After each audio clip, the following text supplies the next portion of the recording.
dinobatkan sebagai sosok wanita Jawa yang menderita karena adat kan. Padahal satu, Kartini itu wanita yang berprivilege. Dia punya segala keistimewaan. Dia wanita priayi. Dia nggak perlu kerja di sawah. Gitu.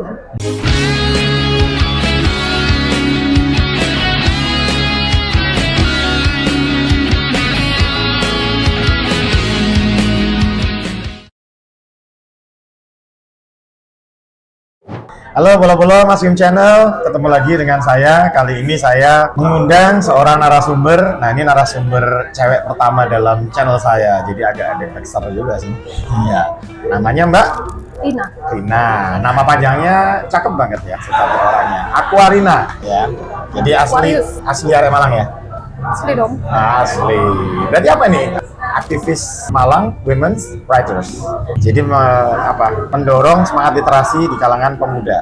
Sibuknya di kampus atau di desanya? Ya, di kalangan teman-teman anak muda aja. Oh iya, sampai tuh masuk di Les Bumi juga ya? Les Bumi NU, ya. Kota Malang. Masih aktivis itu ya? Ya. Oke, jadi terakhir kita diskusi kalau nggak salah di Les Bumi ya, di Cengerayam tuh. Oh iya. Itu berarti udah kedua kalinya ketemu ya, kalau nggak salah ya? Kita sering. Oh, empat kali. Masa sih? Pertama kali kan di tempatku. Pertama kali tempatnya Mas Wima. Ya, terus kita ngisi di mana itu? Nah, itu kan di Blitar kan? Iya. Di Blitar sekali. Blitar 2 kali. Oh, 2 kali sembarang. Tapi di Malangnya 2 kali ini. Di Malang 2 kali ini. Oke. Makasih ya. Iya. Itu. Jadi kita ini sekarang lagi di mana sih namanya? Kita di Cafe Pustaka. Cafe Pustaka yang punyanya UM ya? Oh, bukan ya? Punyanya Pak David dan punya Pak David. Aduh, ngapunten Mas David. Ya, terima kasih sudah menyediakan tempat buat kami. Jadi awalnya kita tadi nge-podcast di sana. Tapi tadi kan di dalam. Oh iya. Cuman karena terlalu rame, malam minggu sih ya, malam minggu. Jadi akhirnya kita pindah tempat. Oke, jadi tujuan saya ngajak Mbak Rina diskusi, ini kan terkait bulan April ya. Nah, bulan April itu April Mop ya. Tapi selain April Mop kan orang Indonesia pada umumnya mengidentikan bulan April sebagai perayaan Hari Kartini. Nah, saya kan melihat Mbak Rina banyak diskusi tentang perspektif ya, kewanitaan keindonesiaan ya. Yang mengejutkan buat saya bahwa di WA itu Mbak Rina bilang aku nggak setuju dengan Hari Kartini lah ini. Oke, tapi walaupun tidak setuju bukan berarti saya nggak pengen ngobrol sama sampean terkait ini ya. Jadi dijelaskan aja kenapa kok Mbak Rina tidak setuju perayaan Hari Kartini sebagai simbol emansipasi wanita. Saya bukan nggak setuju sama Kartini, perayaan Hari Kartini ya.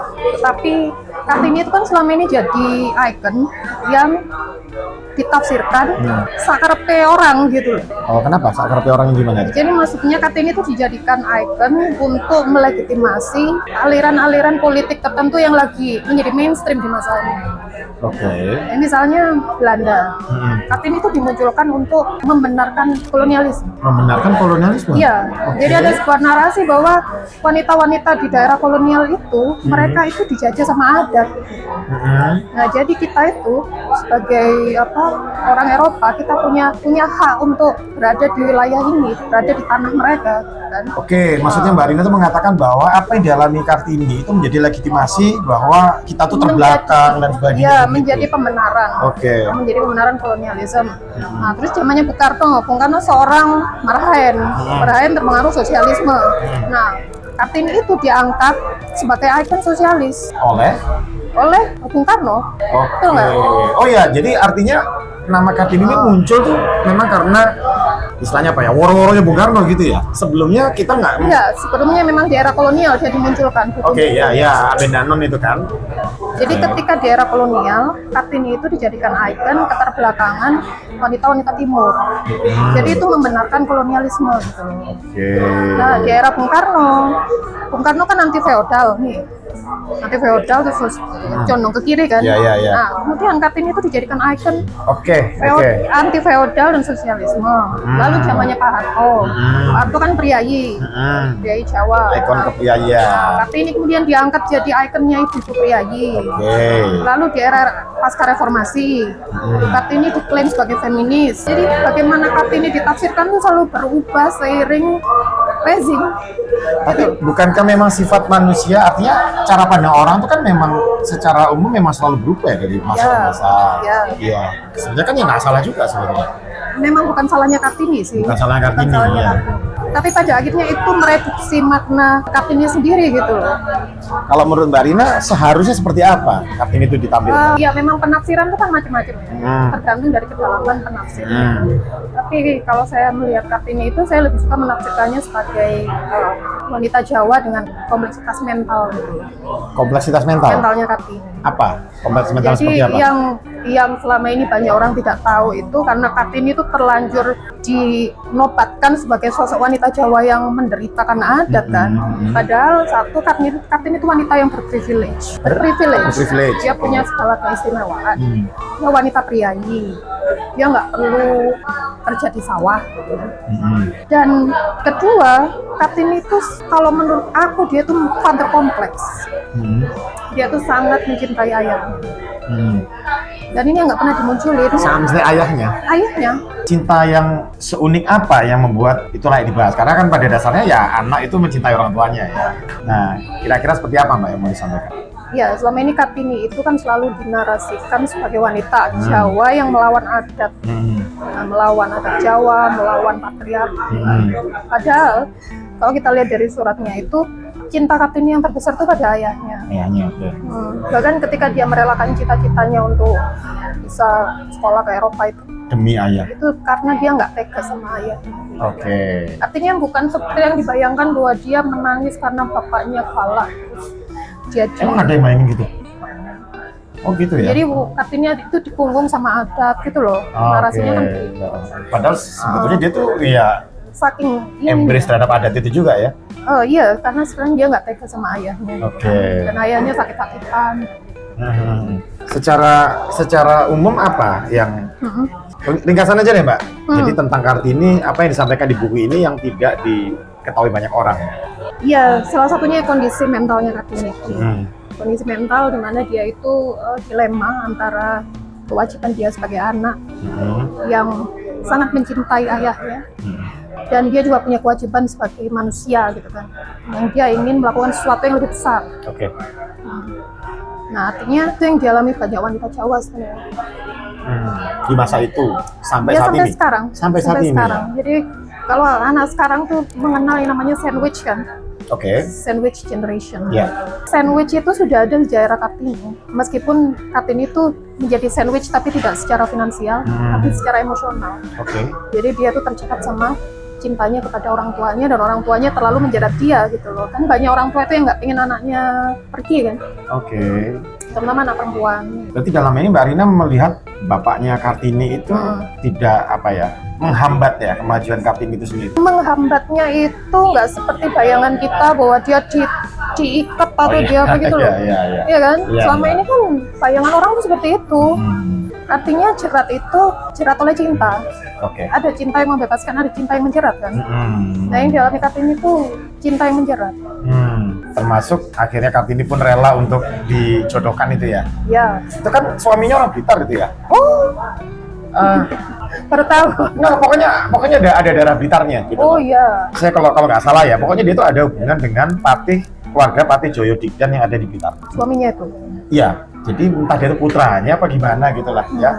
Ya teman-teman kalau yang bisa tahu data-datanya bisa bantu komen ya. Jadi artinya saya tuh awal agak salah persepsi ya. Saya pikir Mbak Rina ini memandang Kartini secara negatif. Ternyata enggak ya. Ternyata yang dikritik Mbak Rina itu adalah cara pandang dan orang-orang bagaimana dalam tafsirkan pesan-pesannya Kartini ya. bukan hanya pesan-pesannya, tapi sosok Kartini itu sendiri.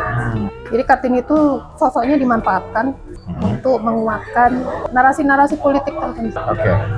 Walaupun katakanlah kalau Bung Karno tadi apa namanya, menentang feodalisme ya. Bung Karno itu kan anti feodal. Iya, anti feodal ya. Padahal dia sendiri itu sebenarnya juga ada feodalnya loh Bung Karno itu. Ya kayak Pram juga kan. Oh gitu ya. Oh gitu ya. Ya semuanya. Oke. Ayo, emang Pram se-feodal apa? Pram kan juga anti feodal. Oh iya, anti feodal. Enggak, maksud saya gini loh. Artinya gini. Ya sebenarnya juga nggak salah juga. Jadi kadang kita itu mengkritik kelas kita sendiri kan. Karena kita bagian di dalamnya gitu. Iya. Jadi artinya gimana? Apakah kurang pas ketika figur Kartini sebagai simbol emansipasi atau bagaimana? Jadi yang disebut dengan gerakan wanita itu dia bermacam-macam. Nah, sejarahnya juga bermacam-macam. Nah, tidak semua gerakan wanita itu disebut gerakan feminis. Oke, misalnya apa? Misalnya waktu Kongres Perempuan Indonesia 1, 22 Desember 1928. Itu ibu-ibu bangsa. Maksudnya yang barengan sama Kongres Pemuda? Setelahnya. Oh, setelahnya ya? 22 Desember 1928. Oh iya, makanya hari ibu itu ya? Iya, oke. Iya, 22 Desember 1928. Ibu-ibu bangsa kita itu sudah mengingatkan supaya pergerakan wanita Indonesia itu tidak menyamakan diri dengan feminisme dan surrogate, supaya kita tidak menjadi bangsa petiron, imitasi. Bangsa yang niru-niru. Bangsa imitasi. Jadi artinya kalau selama ini, terutama para akademisi ya, menganggap bahwa semua gerakan wanita itu pasti gerakan feminis, padahal tidak.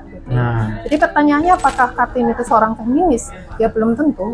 Misalnya ada gerakan yang ngomongin perempuan itu selalu dikategorikan gerakan feminis kan. Padahal feminisme itu ideologi. Paradigmanya juga berbeda. Jadi kadang kita bikin gerakan wanita kayak saya ngomongin wanita itu sudah dibilang feminis. Padahal yang saya lakukan kan mengkritik feminis. Tapi sebetulnya secara umum Mbak Rina melihat feminisme itu sejalan nggak sih dengan katakanlah dengan budaya kita?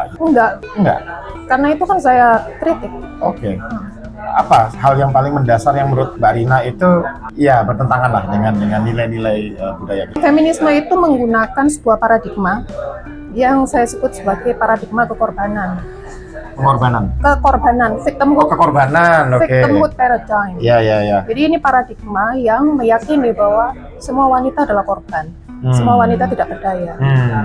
Yang mengembangkan victimhood mentality, mentalitas victim, dan mengembangkan yang namanya victimhood morality. Moralitas korban. Victimhood. Si narasi ini atau paradigma ini sangat berpengaruh ketika kita membaca sejarah. Jadi kan selama ini kita selalu percaya pada feminis bahwa dulu wanita itu tidak berdaya ya. Kalau saya gini, saya tak pause dulu ya. Kalau saya justru percaya bahwa sejarah menunjukkan bahwa wanita-wanita Indonesia itu jauh lebih perkasa daripada yang kita pahami. Makanya. Kayak Dede, terus Ratu yang mana? Ratu Sima. Nah itu perspektifnya feminis itu. Anda menganggap bahwa wanita itu hebat dan berdaya ketika dia menjabat kan? Enggak gitu. Artinya wanita Indonesia itu tidak selemah yang seperti itu gitu. Tapi bukan berarti terus dia berhak untuk. Nah, artinya ketika kita ingin membalik narasi itu bahwa wanita Nusantara atau wanita Asia Tenggara pada masa lalu itu memang punya power. Jangan terjebak dengan standar powernya feminis bahwa wanita itu berkuasa atau punya power baru ketika dia menjabat gitu loh, menjadi ratu, menjadi panglima perang, ya kan? Jadi terkenal banget di kalangan etnografer dan sejarawan di Asia Tenggara itu, mereka itu terkagum-kagum melihat wanita-wanita Melayu, lihat wanita-wanita yang ada di Asia Tenggara ini karena mereka sangat aktif dalam perdagangan, aktif dalam ekonomi gitu loh, bahkan aktif dalam urusan-urusan sosial. Maksudnya di masa itu apa? Di masa itu ya? Sepanjang masa. Jadi terkait sama feminis itu tadi ya. Jadi Mbak Rina sendiri tuh percaya nggak kesetaraan? Enggak. Kan gini, kalau saya bicara kesetaraan nggak ada sesuatu yang mutlak ya. Sesuatu kan tergantung konteks. Karena menurut saya ada kesetaraan itu ada menurut saya ya. Ya karena saya sering ngomongin masalah politik ya. Kalau kita bicara suaranya pemilih pria dan wanita itu kan setara, nilainya sama. Makanya kan tergantung objeknya gitu. Nah kalau menurut Mbak gimana? Ini loh, kenapa aku nggak percaya kesetaraan? Kesetaraan itu kan gagasan filosofis, yang menguat di abad 17. Mereka percaya manusia setara karena waktu itu tujuannya adalah untuk meruntuhkan monarki. Kemudian kenapa kesetaraan itu tidak pernah ada? Karena memang tidak natural kesetaraan. Kalau bicara kesetaraan kuasa, sebenarnya yang dituntut dari kesetaraan itu kan kesetaraan kuasa. Bukan hanya kuasa, kesempatan. Ya kesempatan kan kuasa. Kuasa itu dinamis. Dia tidak bisa setara dan tidak bisa disetarakan karena dia dinamis gitu loh. Relasi manusia itu relasi kuasa yang dinamis. Ya misalnya kayak kita gitu ya. Kan kekuasaan saya ke Anda atau Anda ke saya, kalau ngomongin secara filosofi kekuasaan itu tidak mutlak. Dia selalu dynamic gitu loh. Oke, kalau menurut Mbak Rina sih pandangannya ini kan balik lagi ya kan tema utama yang mau saya bicarakan tentang Kartini ya. Enggak. Nah, gimana pendapat Mbak Rina tentang sebagian orang yang mengatakan bahwa Kartini itu kurang cocok dijadikan sebagai simbol, let's say emansipasi tadi ya, karena masih ada yang lebih punya pengaruh, katakanlah Dewi Sartika atau bahkan Malahayati ya, yang Laksamana Malahayati yang berhasil menebas Kapten Cornelis de Houtman ya ketika dia datang ke Aceh. Itu gimana menurut Mbak Rina? Setuju nggak bahwa orang itu lebih pantas gitu? Masalahnya gini, ya sekali lagi yang salah dari penetapan, saya bilang salah ya, penetapan Kartini sebagai tokoh nasional itu adalah karena dia terlanjur dilekati sebagai tokoh emansipasi wanita itu tadi. Padahal itu hanya bagian kecil dari dia gitu loh. Berarti yang harus kritisi itu adalah gagasan, artinya persepsi orang tentang persepsi dia. itu ya, bukan perannya Kartini dibanding sama yang lain, ini bukan ya? Kalau aku ya, memang banyak wanita itu yang berada di belakang. Kalau mau menetapkan tokoh pahlawan misalnya, kenapa nggak Bu Inggit? Bu Inggit? Oh ya? Oh iya. Kenapa kok Bu Inggit? Oh ya, oke lah, dia yang mendampingi Bung Karno sampai itu ya.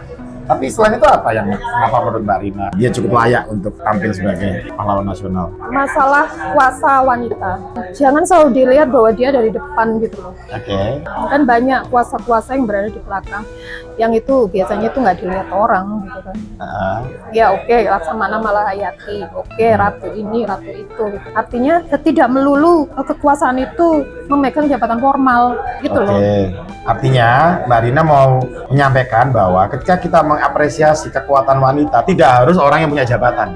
Bahkan di dalam orang yang dekat dengan kita sendiri, di sekitar kita sendiri, itu menunjukkan betapa wanita itu sangat kuat, itu ya maksudnya ya, seperti itu. Oke, pertanyaan terakhir, kira-kira ya ini mumpung ya paling nggak ditonton sama subscriber saya lah, walaupun nggak banyak-banyak amat. Kira-kira dalam kondisi wanita Indonesia kebanyakan hari ini, apakah menurut Mbak Rina itu sudah cukup oke, atau memang ada beberapa hal yang penting yang perlu untuk dipikirkan orang atau diperbaiki? Ini yang salah dari feminisme itu. Dan ini kayaknya mempengaruhi cara berpikirnya politisi seperti Mas Bima juga kan. Saya nggak kepala feminis, saya tanya. Bukan gini loh. Feminis ini membuat kita berpikir bahwa kita tuh harus melihat gender itu terpisah. Ya kan, misalnya bagaimana dengan wanita, bagaimana dengan perempuan? Nggak bisa, hidup itu nggak kayak gitu. Jadi nggak bisa kita bilang kita harus mendukung wanita, kita harus menyejahterakan wanita. Percuma wanita sejahtera kalau laki-laki nggak sejahtera. Kalau wanitanya sejahtera, laki-lakinya enggak, maka itu akan jadi beban bagi perempuan kan? Iya gak? Saya setuju, saya sepakat ya. Itu kan pola pikir holistik ya. Tapi kan tetap saja bahwa secara praktek itu memang kadang terjadi kan. Apa? Artinya gini, terjadi memang pengkelasan lah seperti itu kan yang terjadi di itu nyata gitu loh. Ya, bagaimana pengkelasan itu? Coba maksud saya gini loh, saya setuju ya bahwa maksudnya Mbak Rina kan objek kepedulian kita itu jangan dikotomikan lah ya kan, seolah-olah wanita harus dibahas khusus. Oke, saya setuju. Kalau kita bicara kemanusiaan ya semua gitu ya. Tapi kan secara praktek kan memang kadang terjadi seperti itu. Iya, karena gini, cara berpikir seperti itu sangat dipengaruhi oleh yang namanya Anglo-American feminist. Anglo-American feminist itu dia cirinya individualistik. Jadi dia melihat wanita itu sebagai individu tersendiri, eksis terhadap dirinya sendiri. Nah kalau kita di Indonesia ini kan nggak bisa, wanita hidup sendiri juga enggak gitu, ya kan? Ya kayak Kartini, dia nggak bisa eksis terhadap dirinya sendiri, bukan karena dia nggak mampu, tapi karena hatinya nggak bisa. Ada bapaknya, meskipun bapaknya secara finansial tidak membutuhkan si Kartini kan, tapi secara mental, secara emosional mereka terikat. Gitu loh. Nah artinya selama ini kan perempuan tuh harus didukung, perempuan harus mandiri, perempuan harus ini, tetap aja kehidupan wanita itu dia akan terus berkaitan dengan lelaki-lelaki di sekitarnya. Dia tetap harus mikirin bapaknya, dia harus mikirin suaminya, dia harus mikirin anaknya. Kalaupun misalnya wanita ini berdaya, laki-lakinya enggak, ya laki-lakinya akan jadi bebannya wanita. Kalau nanti laki-lakinya itu tua, dia akan jadi beban anaknya tuh. Nah, jadi nggak bisa kita melihat sesuatu itu parsial seperti itu. Apa sexual segregation atau gender segregation itu nggak bisa. Berarti Mbak Rina termasuk tidak setuju ya apabila ada kementerian urusan pemberdayaan wanita, itu nggak setuju ya? Nggak bisa. Oke, jadi secara umum ya sejahterakanlah kemanusiaannya gitu Ya, ya? sekarang saya juga Oke. ini memang menemukan bahwa Kementerian Pemberdayaan Perempuan itu rata-ratanya di negara berkembang. Di negara maju itu yang ada justru Kementerian Keluarga. Oke. Jadi Ministry of Family atau Ministry of Family Service. Nah, di situ baru ada divisi-divisi untuk wanita, untuk lansia, untuk anak gitu loh. Nah, jadi kita itu harusnya melihat urusan-urusan perempuan itu dalam perspektif bahwa dia itu bagian dari relasi bersama, relasi wanita dan pria gitu. Percuma juga wanita disuruh independen. Kan capek independen kalau suaminya jadi tanggungannya dia. Aku sangat cintai ayahku, itu kau tahu sendiri. Tapi cinta ayah kepada kami lebih agung lagi. Aku begitu cepat hilang kesabaran, mendongkol, pendeknya, penasaran. Betapapun sabarnya ayahku terhadap segala tingkahku. Tak pernah ku dengar ia mengeluarkan kata-kata keras atau pahit. Ayah selamanya tetap sayang dan lembut. Dari semua itu aku rasai cinta yang tiada batasnya. Pada beberapa waktu yang lalu, aku mendesaknya untuk segera menyelesaikan persoalan kami.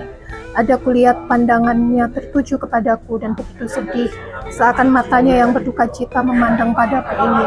Hendak bertanya, adakah kau benar terburu-buru semacam itu anakku?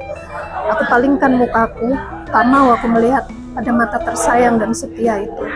Aku mau tetap kuat dan tidak mau surut menjadi lemah. Ya, jadi ini yang orang nggak ngerti itu ini. Relasi dia dengan ayahnya. Bahwa dia tuh tidak dalam bayangan orang selama ini yang dikungkung oleh adat, dikungkung patriarki, ya kan? Ya, bahwa dia memang terkungkung, tanda kutip terkungkung, tapi dia sendiri memang juga tidak merasa terkungkung gitu ya, betul ya? Kan tidak merasa terkungkung, artinya kungkungan itu bukan dalam bentuk-bentuk yang menindas yang dikatakan orang. Artinya ikatan dia, ikatan emosional, ikatan cinta itu yang membuat dia terjerat dengan ayahnya. Oke, Mbak Rina, makasih sudah meluangkan waktu di Malang. Makasih. Ya, renungan sedikit tentang bagaimana kita memaknai Hari Kartini dengan perspektif yang cukup unik. Intinya tapi setuju ya bahwa kalau kita ingin memuliakan entah itu pria atau wanita, muliakanlah kemanusiaannya, maka akan termuliakan semua gitu ya. Dari Mbak Aquarina Karismasari. Oke, Mbak, thank you. Terima kasih ya, Mas.